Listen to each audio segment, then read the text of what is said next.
Darren, what Hey, what Chris. what do we always say printers are really bad at?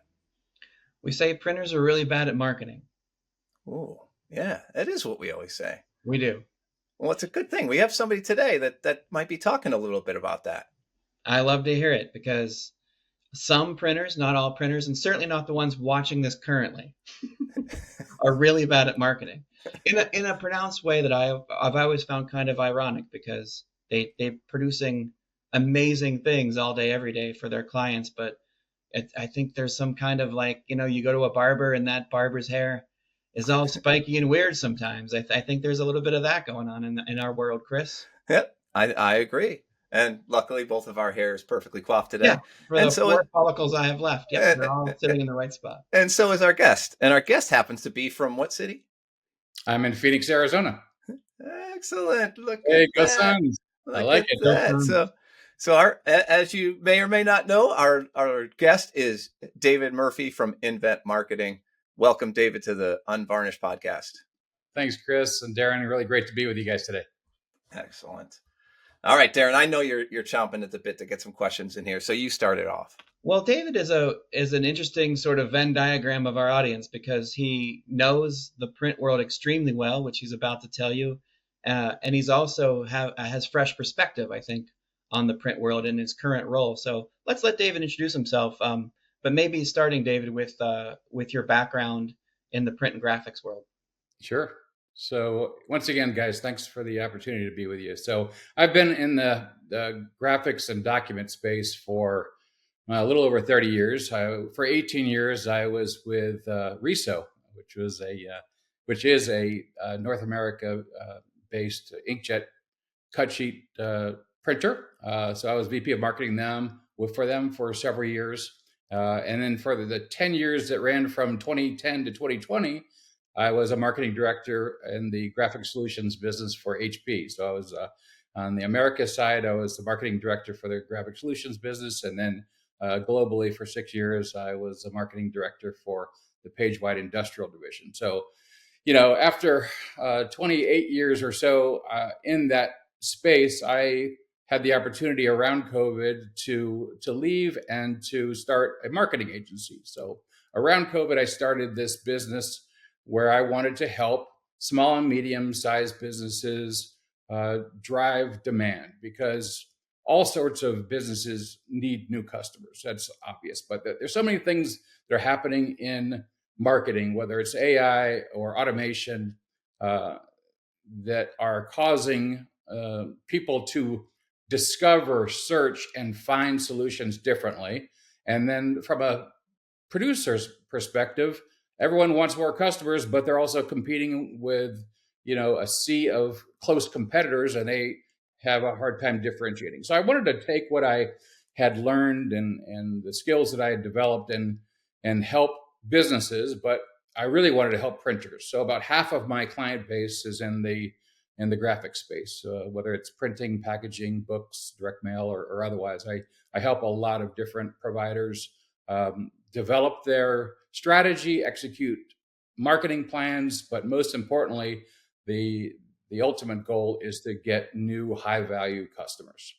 And so we really take this kind of a comprehensive approach of integrating print marketing into digital marketing and using the best of those media to provide differentiating value, to cut through the noise, to find a target market who is ideally searching for the solution that provider offers, and is able to then get the information that they need and then become a customer and then a raving fan. So it is a journey, and so I help small and medium sized printers all over the world, predominantly in the Americas, but I've been doing it for about 4 years, and it's been a fun ride, and we're making some great progress and really helping a lot of printers, many of whom are in the Descript community. So it's been a great ride, and I'm having fun. That's awesome, and thank you for that. Yeah. Cool. And now you're leading a team. Is it Invent Marketing, right? That's it's right. Sort of a letter N and then VENT marketing.com. Correct. It's really interesting how how we've moved to digital marketing from whenever I started covering the industry 20 years ago, which, keywords were a big deal. Like getting, like that was a big technology, figuring out what keywords. And I imagine it evolved a great deal since you were um, at HP. Can you talk about that shift, the sort of the idea that digital marketing is the playground? It is marketing. Like digital marketing and marketing are now kind of synonymous in a way, or more so than ever. Yeah. I mean, I don't even think there is analog marketing anymore because it's involved in every kind of broadcast media that is out there. So, and really print is an extension of digital marketing. And for any printers or D-Scoop members out there who believe, or I'm not sure they believe this anymore, but that somehow digital marketing is a threat to print, they have to just get rid of that idea. It's ancient thinking. They are totally integrated, and they have to be comprehensive and complementary. So, you said keywords were the big thing, 20 years ago. They are no less important now because people are, when you go onto, we'll call it Google, because Google is 93% of all searches. All right. So there's also, Bing and Yahoo, but everyone says, let's Google something. When you're looking for something, you go and you enter a question, or it has some kind of keyword phrase. So that part is still extremely important. But it's much more complex and convoluted than just including those keywords on your website. A big part of it is having the what's called the authority of those keywords. So, there's two things that get you ranked in terms of search engine optimization. One is the relevance of those keywords on a page to the person searching. That's number one. Number two is, do you have credible links from other websites that go back to your page? And that sends a signal to Google that your site has relevance, authority, it has a good user experience for the people searching. And then so therefore, all things being equal, if you have a lot of what are called backlinks and a good user experience and the relevant keywords, that's going to promote you among all other like competitors. So SEO is a big part of it. But with SEO, you are reaching people who are specifically in the market. They are actively intending to find a solution and sometimes make a purchasing decision. But you can also reach people who aren't necessarily in the market at this moment, but meet the parameters of your ideal customer profile, and you can deliver your brand message to them. So it's this brand message on, I wouldn't say left or right, but it's a brand message at the front, and then it's the relevance of a valuable message to them when they're actively searching. So, you have a lot of different ways that people search. Not everyone goes on to Google looking for something when they're, specifically in the market, because sometimes they're just browsing wherever they may be on the internet. And so you can have display ads that are specifically targeted to them. And we all look on our phones and we look on our tablets and we wonder why we get this ad from this particular brand. And it's because they are targeting us based on the parameters that they believe are relevant to them. And so it's this blend of organic and paid strategies and inbound and outbound marketing that all have to be worked together. And not every print service provider or print ecosystem member, it doesn't have to be a print service provider, it could be an OEM or a software provider. But everyone is in a different stage. So there isn't one cookie cutter marketing strategy that works for everybody. So I can't say everyone should be doing SEO because, we all have, everyone just at a different market, and there's different life cycles and different journeys that their customers are following. So what we have to do is we have to look at all of the different possibilities that are available to a a brand, a company to drive demand. And we have to prioritize them because you can't do everything and you can't guess at what works best. You have to do what's logical. You have to start small, test, measure, iterate, and then scale. And so that's really what we try to do, is just bring it all together and then prioritize and then kind of measure to see what works best. Do you like that process from a personal standpoint? Like, did you still get jazzed about the idea of starting with a whiteboard and a business problem, and you know the tools are in the tool chest, you know the digital ones that can come out and you can play and they've worked before, you know it's going to work, but you don't know what's going to work yet. Do you like that I process love it. that still get you jazzed?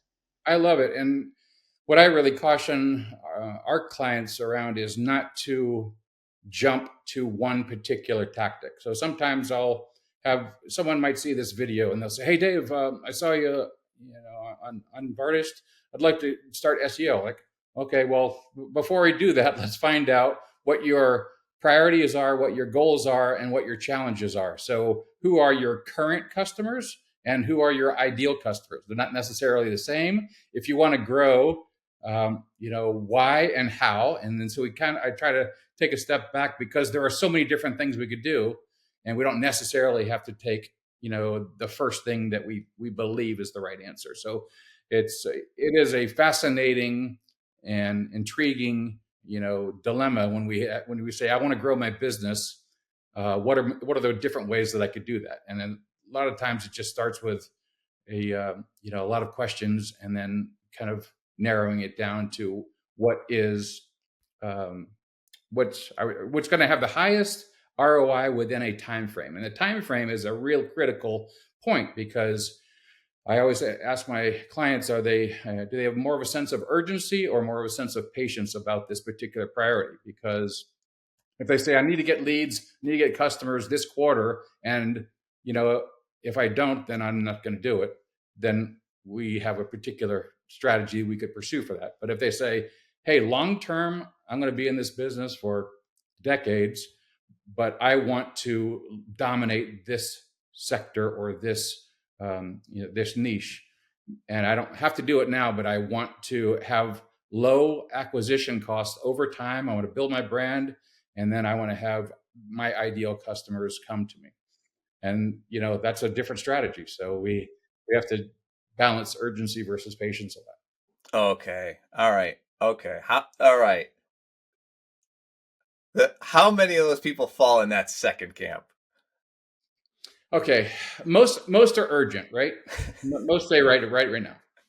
But I'll use a placeholder for one of my clients that is actually one of my oldest clients, and they are a mid-sized to larger commercial printer in the Midwest.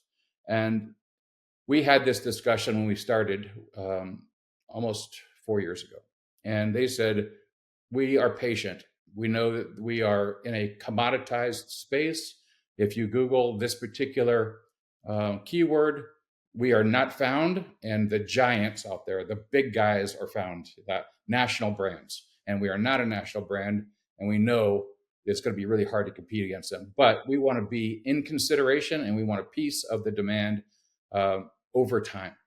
And so this particular customer of mine went with an SEO strategy, and we built a thought leadership and relevant keyword and content marketing strategy around, about 6 different subsegments of this master space. So it's a pillar strategy. So let's just call it, I'll just say it's packaging, right?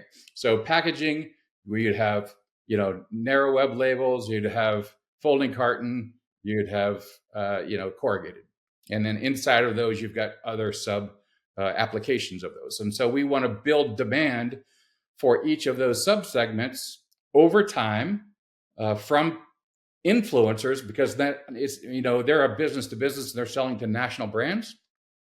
And, you're not always going for the marketing director or the brand manager. There's a lot of different influencers in that space, people who are, involved in the discussion, and they say, hey, I heard about this print service provider who does this, and I saw this blog post that looks cool, right?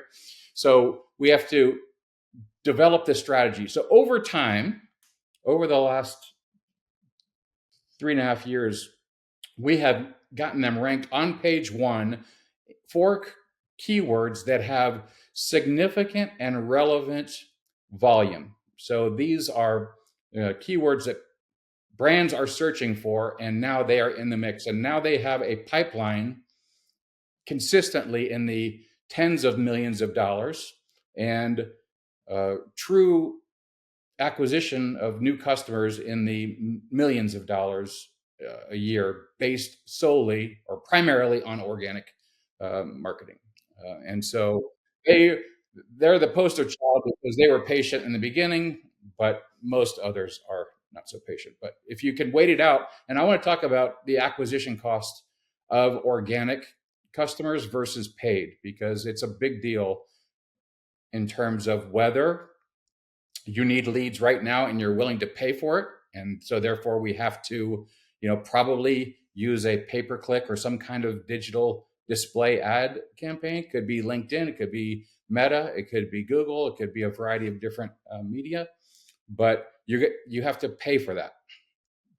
And then the organic ones you don't have to pay for because you get found, but you still have to do a lot of work in order to get there. So if you guys want to talk about like ROI, I can share a little bit of a comparison and how it relates to customer acquisition costs for, a variety of different, searches, if that's interesting to you. I'm sure it would be interesting to our audience. I'm hooked. Yeah, All right. I'm hooked. All right.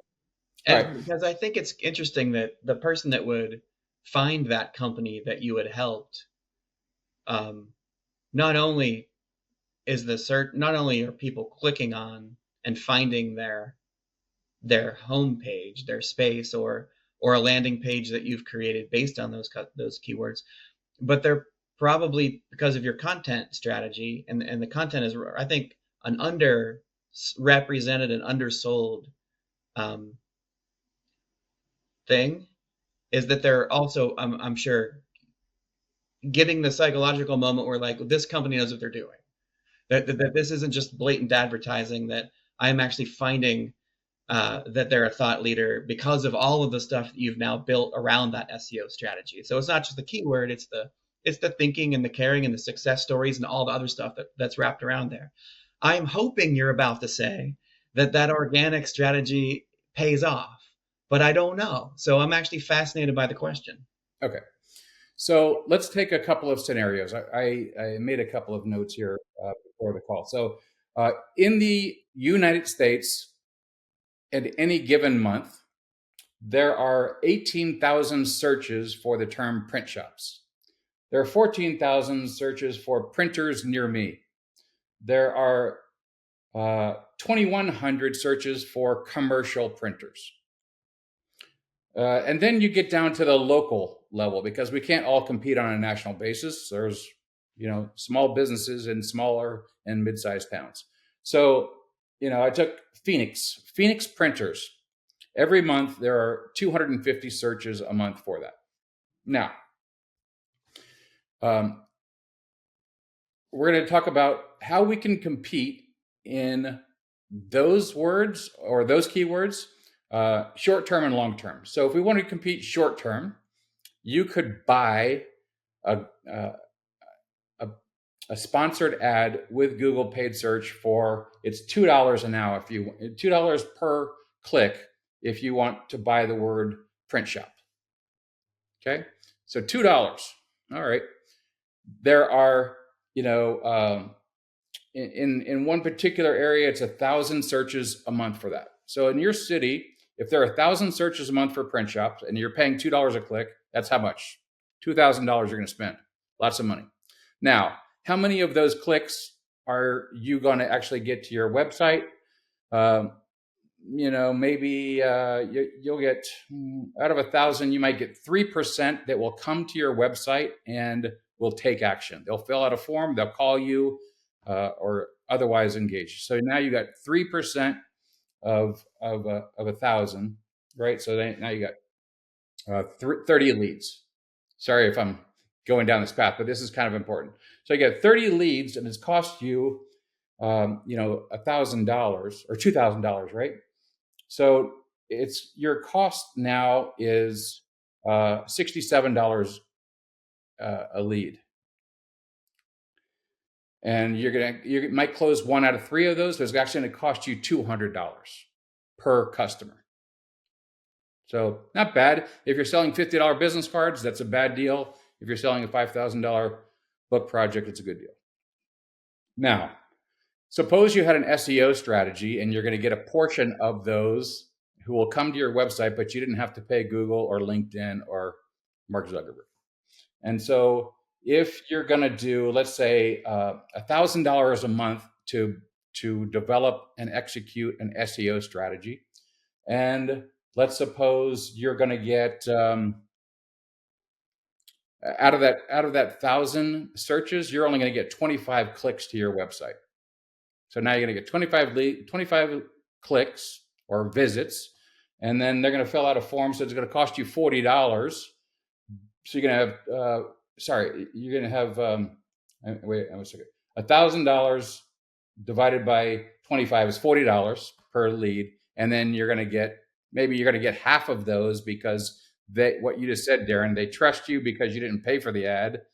They see your content and they see that it's relevant, so they already have some trust in you. So now your cost per acquisition for that organic customer is $80 versus the $200 for paid.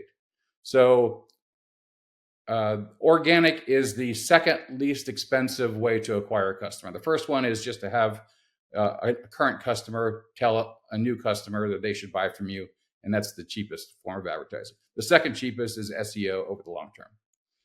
Interesting. Yeah. So it just takes a while, though. It could take a year. It could take 2 years sometimes.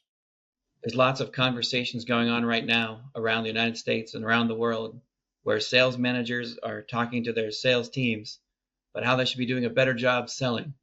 That conversation is going on somewhere right now, right? I wonder if they're spending the same amount of energy talking about the things we're talking about now on the digital side. So I was going to interrupt you to say the second part of that discussion, because I've been on the sales side. The sales guys go, yeah, if you gave me some better leads, right, I could close them. Right. I need the Glengarry leads. Yeah. So, those big knives. That's right. And so a great lead is from somebody who's actively searching for a solution and they found it on your site and they trust you. Yeah. That's often a great lead, right? In that example, your sample client that you've been working with, how does the sales force like this funnel that you've created? Of course, they love it. Yeah, because now it's costly to get to that. They didn't do that on a $1,000 a month budget, and the owners of that company had to decide: do we want to hire another salesperson, or do we want to invest in SEO? Yeah.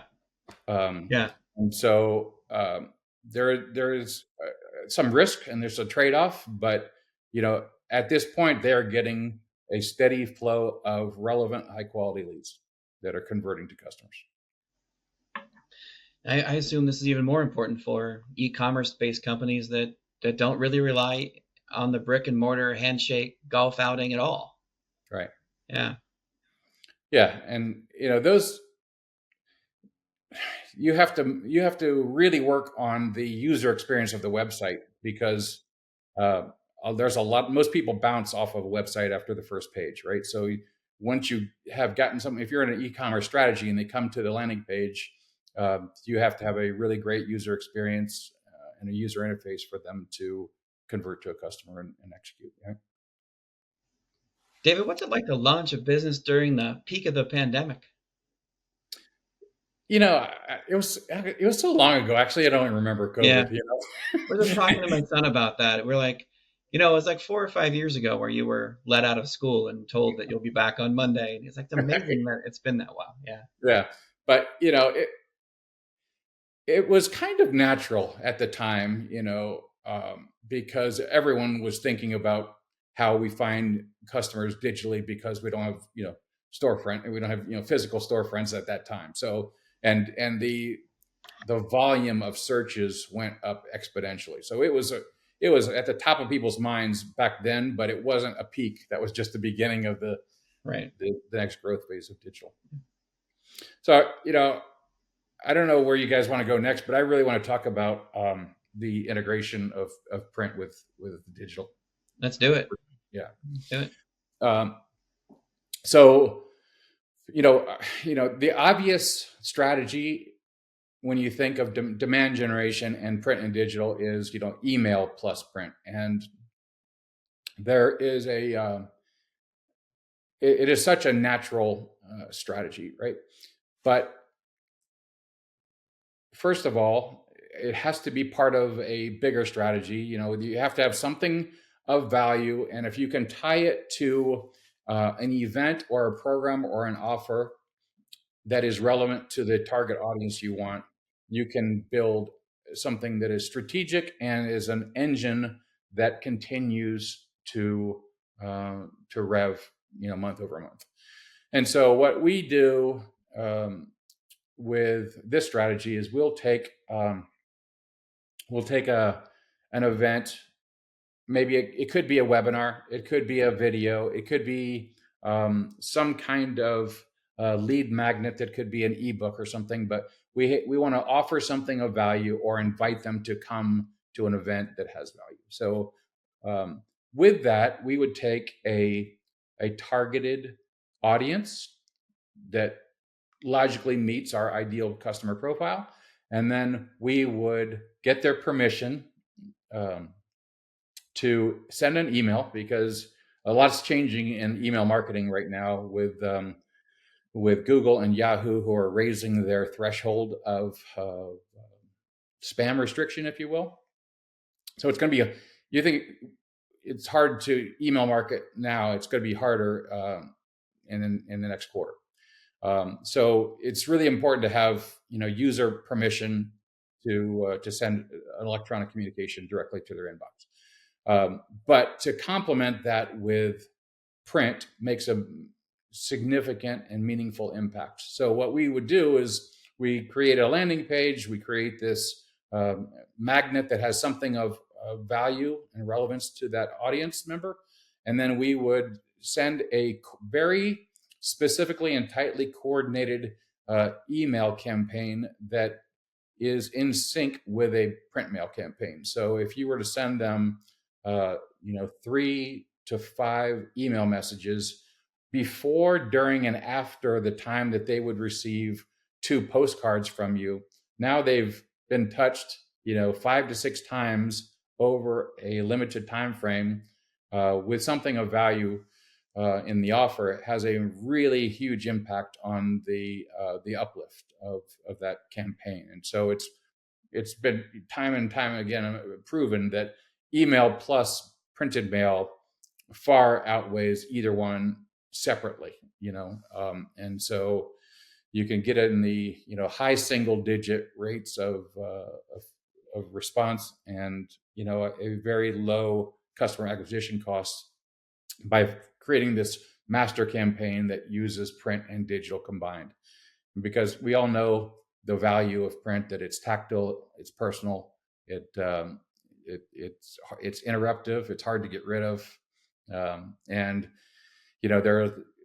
everyone knows, I think, that we get hundreds of emails a day from people that we don't know, but we don't get that much direct mail anymore. And so when you get 6 pieces a day of printed mail and you get 150 emails a day, it's something that makes an impact. And we can marry those two media together, it can really provide a lot of value. So it's another strategy that we've been deploying well for our clients. Okay, now I'm going to get into the weeds then, and tactics. Are those existing known contacts, or are these like totally unknown, relatively not in a database? You've acquired them in some way, and are you connecting them to their physical address through a technology, through like a like a direct mail 2.0 or something like that?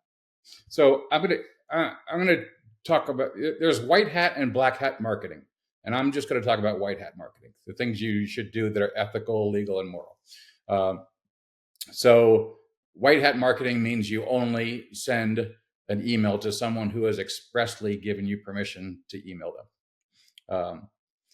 And more than the ethics of it, it's just going to be ineffective going forward to spam people. Because the new threshold that's going to be introduced by Google and Yahoo is 0.3% spam reports is going to flag your email domain as a spammer, and it's going to be super hard to send other emails from that domain after it's already been flagged. So, 100%, you really need to have approval, and you could do that with a variety of strategies. Just give something of value, make it clear that if you're collecting this information, you're going to be using it to keep them informed and apprised of new and relevant offers and content as it comes available. And most people, I don't know, a lot of people are willing to give up their email for something that's meaningful to them. But don't buy lists, because that's the surest way to get your account flagged. But then how are you connecting their email to a direct mail piece? Are you then requesting that? So there are cross-reference databases, where you can buy contact information. If you have their email address, but you don't have their complete physical address, you can buy the complementary fields. And then, you also give them the opportunity to, opt out of the mail if you want, but that's less of a concern. So, if you can do that through you could do it through your website, you could do it through your physical storefront, you could do it through your Salesforce, you could do it through events, but you want to get an opt-in list of subscribers, of people who want to be heard by you. And then, sometimes it's just hard to have somebody give you all of their information, in a form. But if you can at least get their email, that's the first gate, and then you can get the rest, the phone number and the. Is it easy in 2024 to track who was affected by that campaign that ended up buying something? The conversion rate, is that a target that seems like it's easy to get, and those metrics kind of trustworthy? I'm thinking of the actions that people will or won't take in that awesome example that you gave of an email and a digital print campaign working together. As a person opens that email and opens a second one and then visits a website, sort of able to track their journey now, how good and reliable is it that when a person buys something that it came from that campaign? So if you can get them to come to a landing page and then, agree to, accept a cookie, Yeah. then it's really easy after Okay. that, because then you can track them all through the journey. And, Gotcha. But before that happens, it's super hard. Got it. Unless it's offline, and then they get the postcard and then they call the sales rep, and then the sales rep enters it in CRM. Right. But yeah. But you have to get them to opt in on a landing page or some kind of form where they agree to receive something in exchange for their information, and then you can provide them great information that processes them through their journey. So, in your estimation, how many? It's probably a silly question. How many printers do you think are doing this well? Few. I mean, it's not common, right? There's still a lot of print service providers who are using their Salesforce to generate leads, through phone calls, through face-to-face interactions, and through events, and through, could be their one-on-one emails as well. And then there are a lot of printers who are just advertising. Okay, well, let's try buying a display ad in this print publication, and that's can be a very great strategy, right? But there has to be some coordination between the offline and the online strategies. And I think there are too many brands out there. I won't pick on printers. There are too many businesses out there that are just guessing and experimenting and then giving up too quickly if it doesn't get the results that they want. And so that it's even more wasteful, because now we're just scattered. We keep trying different stuff until something works, and then they say, marketing is a waste of money. So, Without getting into the weeds, I guess, I'm wondering what cool things are printers or other clients of yours doing to create the value that you talked about that you have to get people to come to a website. Are we talking about ebooks? Are we talking about live demos, events? What are some of the best uses of being able to give away something of value? So that's hard, I have to say, and it's different for everyone. So if we were 5 years ago, we might say, hey, attend a webinar, but people have webinar fatigue, right? So if you could just get them to watch a 3-minute video that would be an entryway into more and deeper levels of content, that could be a great way. So if they can watch a video, and then if they can then be triggered to accept an ebook or a free cost analysis or a free sample kit or a free print job or whatever you want to offer, depending on where you are, that if you can offer them something that they can't get for free, and it's more meaningful to them than their current method of doing it, then you just have to. It's going to be different for a small retail print shop than it would be for a national e-commerce or a B2B brand. But some are doing videos, some are doing ebooks, and some are still doing kind of a webinar where it's dependent on each market and each segment and each product. Your website has a really good section of education, where a lot of people can learn, at least dip their toes into some of these things if they haven't already. Seems like it's a very intentional part of your website. You want to talk about your sort of giving away enough information to seem like you know what you're talking about, but not too much where they're not going to use you for your services. It's always an interesting balance there, isn't it? But I thought that was good. I actually don't follow this rule myself, right? So I have to say, because I have a very value business, not a volume business. So I don't need dozens of leads. But so I give away a lot of content and a lot of tools and a lot of resources so that people will trust that I have the credibility and the knowledge and the expertise and the willingness to partner with them. And so I don't say, if you fill out this form, I'll give you. Actually, I do have that on one page, but I don't do that on a lot of my services. But I just believe that people will work with people that they trust and like and want to work with. And so if you give them information that would help them, then they're more likely to want to partner with you. And that's worked well for me so far.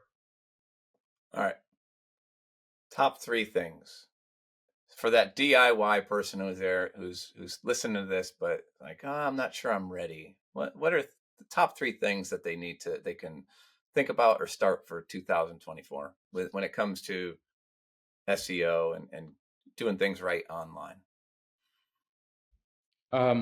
First, I would do a competitive analysis, and I would look at, I don't know, the 5 or 7 close competitors that you believe are taking business that you could capture, and then do a search for various keywords. Now you could use a free tool from Google called Keyword Planner. So you can just Google Keyword Planner from Google, and you can search for these various terms. There's also another free tool from Neil Patel, Uber Suggest it's called. That's a free tool, and you can download that extension for Chrome, and you can use that to see what keywords your competitors are pursuing, and see where you size up for them. And if you are nowhere in the mix, and that's some place that you want to pursue, that's a great place to start. And then, the second thing I would do is have a discussion with the executive leadership and the head of sales and even the sales force to find out, do we know who our ideal customers are, and do we know what our unique selling proposition is? And that can sometimes be a difficult discussion, because if you don't know yourself, then it's really hard to tell your customers. And if you ask, and I won't pick on printers, but you ask any business owner, why do customers buy from you? They'll say, well, we do a good job and we take care of our customers, or we listen, or and those are all good answers. But are they the real reasons that your customers buy from you instead of somebody else? And so having this, discussion with the executive leadership and the sales team and the customer-facing staff to say, why do our customers buy from us? Let's ask them if we don't know. And why are they leaving us? And let's ask them if they'll tell us. And then getting the answer to those questions can help you define and articulate what we do as a business that's special.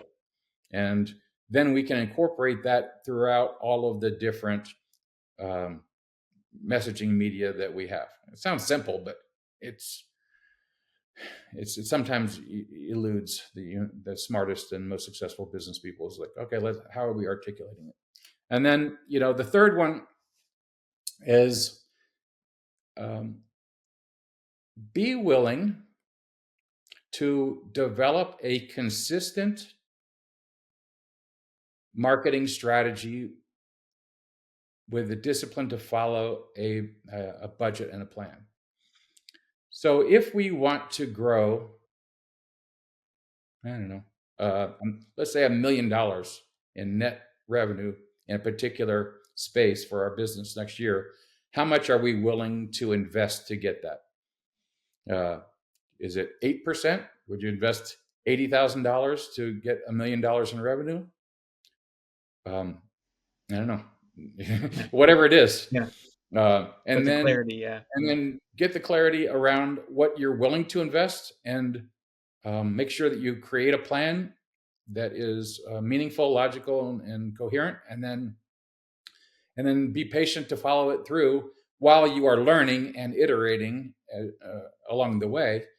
But man, new business just doesn't come for free, and especially in a competitive marketplace like print shops near me or whatever, commercial printers in the US. So you have to develop a discipline and a meaningful strategy that you're willing to follow and to invest in it. So you don't have to spend tens of thousands of dollars, but you have to just know what you're willing to invest and follow through. And I think that's one of the things I hear from businesses in general and printers in particular is, wow, that I'm not sure that this is going to work, so I don't know if I'm willing to make this investment. So let's just start small.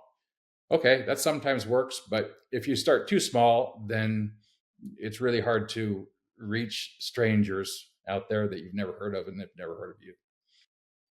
So you can start small and scale, but be prepared to scale. Super cool. You were able to do it and remember what number you were on. That's impressive. See, I would go first, second, and then C. Yes. So kudos to you for that. Thanks, Chris. Absolutely.